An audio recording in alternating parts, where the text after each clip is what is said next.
السلام علیکم ورحمۃ اللہ وبرکاتہ۔ ہماری آج کی دعا ہے نیٹرم کارب۔ نیٹرم کارب کو پہلے میں آج اس کی ڈرگ پکچر یا مزاج پر جانے سے پہلے میں یہ بتا دوں کہ نیٹرم کارب کے اندر تیزابیت کی کمی ہوتی ہے یا نہیں ہوتی تیزابیت، اور نہ ہونے اور کم ہونے کی جو علامات ہوں گی ان علامات کی دوا نیٹرم کارب ہے۔ اب یہ تیزابیت کی کمی کیسے آ جاتی ہے؟ تیزابیت کی کمی اس وقت آتی ہے جیسے ہم نے کتابوں میں پڑھا کہ نیٹرم کارب کا جو مریض ہے وہ میٹھا سوڈا اکثر کھاتا رہتا ہے اپنے ہاضمے کے لیے، یا وہ نان کھاتا ہے یا وہ بیکری کی چیزیں کھاتا ہے جو بیکنگ سوڈا سے بنتی ہیں، جو سوڈیم کاربونیٹ سے بنتی ہیں۔ اب سوڈیم کاربونیٹ کی جو پی ایچ لیول ہے وہ 9.5 ہے، یعنی کافی ہائی ہے، اس کے اندر الکلی ہے۔ الکلی کیا کرتی ہے؟ تیزاب کو کم کرتی ہے۔ اب جن لوگوں کے اندر تیزابیت تھی انہوں نے سوڈیم کاربونیٹ کو خام حالت میں لیا، الکلی کو اندر کھایا، ان کے اندر تیزابیت کی کمی آ گئی۔ اگر وہ ایک نارمل لیول ہے، پی ایچ لیول انسان کے اندر ہونا چاہیے 7 پوائنٹ، اگر وہ اس سے کم ہو جائے گا تو وہ تیزابیت کی کمی ہو جائے گی، تیزابیت کی زیادتی ہو جائے گی، اور اگر پی ایچ لیول جو ہے 7 پوائنٹ سے بڑھ گیا تو الکلی ہو جائے گی۔ جن لوگوں کے اندر تیزابیت زیادہ ہوتی ہے، پی ایچ لیول 7 سے کم ہوتا ہے، وہ اوپر الکلی ڈالتے ہیں، الکلی کھاتے ہیں، یعنی کہ سوڈیم کاربونیٹ کھانے سے تیزابیت جو ہے وہ اس میں کمی آ جاتی ہے۔ تو وہ زیادہ تر استعمال کرنے سے، میٹھا سوڈا زیادہ کھانے سے، بیکری کی چیزیں زیادہ کھانے سے ان کے اندر تیزابیت کی کمی ہو جاتی ہے، ان کے اندر ان کا جسم جو ہے الکلائن بن جاتا ہے، اساس بن جاتا ہے، اس کے اندر پاور آف ہائیڈروجن جو ہے، P H level power of hydrogen ہے، پی ایچ لیول ان کے اندر زیادہ ہو جاتا ہے۔ جب زیادہ ہو جاتا ہے پاور آف ہائیڈروجن تو ان کا کیا ہوتا ہے؟ ہائیڈروجن زیادہ ہونے سے ان کے اندر گیس بننا شروع ہو جاتی ہے۔ جتنی بھی یہ کاربونیٹ والی چیزیں ہیں ان کے اندر ہائیڈروجن مقدار زیادہ ہوتی ہے، گیس بننا زیادہ ہو جاتی ہے، جسم پھول جاتا ہے، موٹا ہو جاتا ہے، پیٹ خراب ہو جاتا ہے، اور وہ گیس کا غبار دماغ کو چڑھتا ہے۔ یہ اس کی تھوڑی سی سائنٹیفکلی میں نے آپ کو بتایا نیٹرم کارب کے متعلق۔ نیٹرم کارب کی ڈرگ پکچر۔ نیٹرم کارب کا مریض بیکری کی چیزیں کھانے سے، میٹھا سوڈا کھانے سے، بیکنگ سوڈے والی چیزیں استعمال کرنے سے، جس طرح بیکنگ سوڈا جسم کو ہر چیزوں کو، غذا کو، کھانے والی چیزوں کو پھلا دیتا ہے، اس طرح جسم کے اندر جانے سے بھی ہائیڈروجن کی مقدار زیادہ ہو جانے سے، کاربونیٹ کی مقدار زیادہ ہو جانے سے جسم پھول جاتا ہے۔ نیٹرم کارب کا مریض موٹا ہوتا ہے، اور موٹے مریض اور یہ کندھے جھکا کر چلتے ہیں، اور ان کے اندر گیس کی زیادتی ہوتی ہے، وہ گیس دماغ کو چڑھتی ہے، اور وہ جب ہمارے پاس کلینک میں آتے ہیں تو موٹا مریض آتا ہے تو آتے ہی وہ پہلا سوال اس کا یہی ہوتا ہے کہ ڈاکٹر صاحب کھانا کھاتے ہی میرے جسم میں گیس بہت زیادہ ہے، اور کھانا کھاتے ہی مجھے نیند آنا شروع ہو جاتی ہے، اور وہ غنودگی کی حالت میں ہی تقریباً ہوتا ہے، لیکن اس کی غنودگی جیلسیمیم کی طرح کی نہیں ہے، ایسڈ فاس کی طرح کی نہیں ہے، وہ گیس کا غبار ہے جو اس کے دماغ پر ہے۔ تو وہ گیس کے غبار کی وجہ سے وہ غنودگی کی حالت میں ہوگا، سوال کا جواب دیر سے دے گا، دماغ اس کا سست کام کر رہا ہوگا اور موٹا ہوگا، اور یہی کہے گا کہ ڈاکٹر صاحب میں روٹی کھا لوں نا، یہ اس کی ایک بڑی خاص علامت ہے کہ ڈاکٹر صاحب میں روٹی کھا لوں تو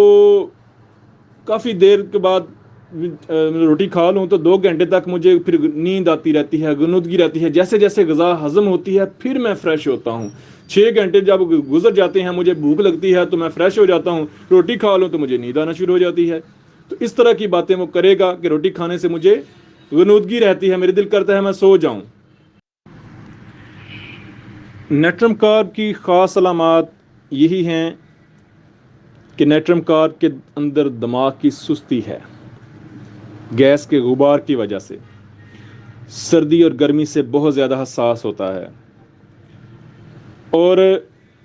موسیقی سے تکلیف ہوتی ہے، میوزک سننا، اس طرح کی کوئی چیزیں، نعت سننے سے اس کو تکلیف ہوتی ہے، وہ رونا شروع کر دے گا، یا اس کو گھبراہٹ ہونا شروع ہو جائے گی، یا اسے نیند آنا شروع ہو جائے گی۔ اسی طرح دھوپ سے سر درد ہونا، اور گرمی برداشت نہ کرنا، ذرا سی گرمی سے سر درد ہونا شروع ہو جانا، روشنی سے سر درد شروع ہو جانا، کھانے کے بعد غنودگی کا آنا، چکر ہونا، نزلہ زکام، کیرا گرنا، اور دودھ پینے سے اسہال۔ نیٹرم کارب کو دودھ پینے سے موشن لگ جاتے ہیں، اور منہ کا ذائقہ کڑوا رہتا ہے،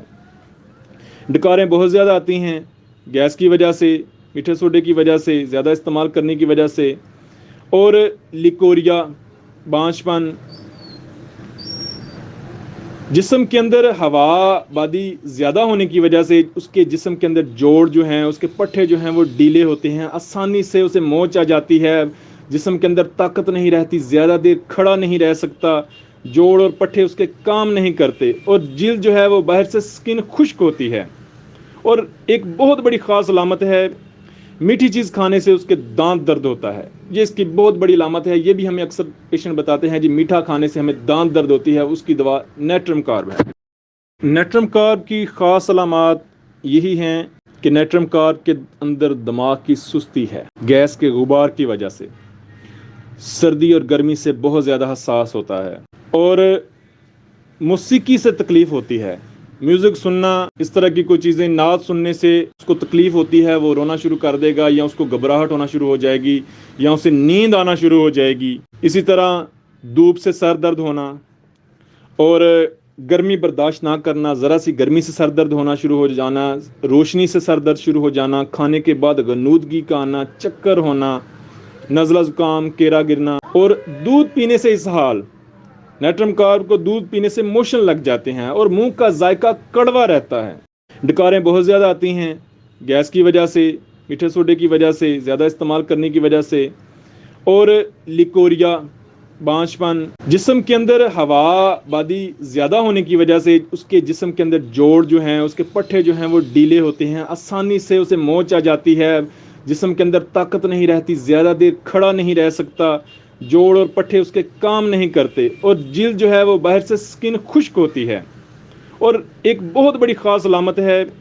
میٹھی چیز کھانے سے اس کے دانت درد ہوتا ہے، یہ اس کی بہت بڑی علامت ہے۔ یہ بھی ہمیں اکثر پیشنٹ بتاتے ہیں جی میٹھا کھانے سے ہمیں دانت درد ہوتی ہے، اس کی دوا نیٹرم کارب ہے۔ نیٹرم کارب زیادہ میٹھا کھانے والوں کی دوا ہے۔ میٹھا سوڈا، بیکنگ سوڈا کھانے سے، سوڈیم کاربونیٹ زیادہ کھانے کی وجہ سے ان کے اندر تیزابیت کی کمی ہو جاتی ہے،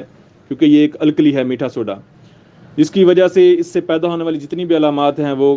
نیٹرم کارب کی ہیں۔ جن لوگوں کو نان کھانے سے سر بھاری ہو جاتا ہے، جن لوگوں کو بیکری کھانے سے تکلیف ہوتی ہے، جن لوگوں کو اس طرح کی برگر شاورما کھانے سے ان کو سر درد ہوتا ہے یا سر بھاری ہو جاتا ہے، وہاں پر بہترین کام کرے گی۔ اور میں نے پہلے بھی بتایا جتنی بھی ادویات جن کے اندر کاربن کا اثر ہے، کاربونیٹ ہے، وہاں پر گیس بنتی ہے، اور وہ گیس والی ساری جتنی بھی جن ادویات کے آگے کارب لکھا ہے، کاربوویج ہے یا وہ نیٹرم کارب ہے یا وہ کوئی بھی کاربونیٹ جن کے اندر کاربونیٹ کا عنصر پایا جائے گا، وہاں پر وہ معدے کی علامات، جسم کے اندر گیس کی علامات، جسم کا موٹا ہونا، یہ چیزیں پائی جائیں گی۔ اور نیٹرم کارب جو ہے یہ سر درد کے لیے بہترین ہے، اور جمع ہوا زکام ہو اس کے لیے بہترین ہے، آنکھوں اور ناک میں درد اس کے لیے بہترین ہے، پیٹ کا بہت زیادہ ٹائٹ رہنا اس کے لیے بہترین ہے، اور خصوصاً بالخصوص جو علامت میں نے اوپر بتا بھی دی کہ کھانا کھانے کے بعد 2-3 گھنٹے تک غنودگی اور سر کا بھاری رہنا اور کام نہ کر سکنا، کوئی بھی ذہنی مشقت نہیں کر سکتا، نیٹرم کارب کے ہر وقت دماغ بھاری رہتا ہے۔ نیٹرم کارب کے کافی کیسز ہیں الحمدللہ کہ جن لوگوں کو، خصوصاً چھوٹے بچے جو ہیں جن کو سبز دست آئیں، دودھ ہضم نہ ہو اور دودھ پیتے ہی موشن کر دیں، تو نیٹرم کارب وہاں پر دی جاتی ہے، 30 طاقت میں بہترین اثر کرتی ہے۔ ایسے لوگ جیسے بتایا جن کو کھانا کھانے کے بعد غنودگی ہو، وہاں پر میں نے دی، بہترین رزلٹ ملے ہیں۔ اور ایسے لوگ جن کو سورج کی روشنی سے سر درد ہو جائے، بھوک سے سر درد شروع ہو جائے، یا کھانا کھانے کے بعد سر بھاری ہو جائے، وہاں پر بھی میں نے بہت ساری دفعہ نیٹرم کارب یوز کی، بہترین رزلٹ ملے مجھے۔ تو آج مجھے تھوڑی جلدی ہے، ایک جنازے پر 8 بجے جانا ہے، اس لیے میں نے اس کو کلوز کیا، اور انشاءاللہ نیکسٹ بات ہوگی میری۔ تو جلدی کی وجہ سے میں زیادہ اس پر بات نہیں کر سکا تفصیل سے۔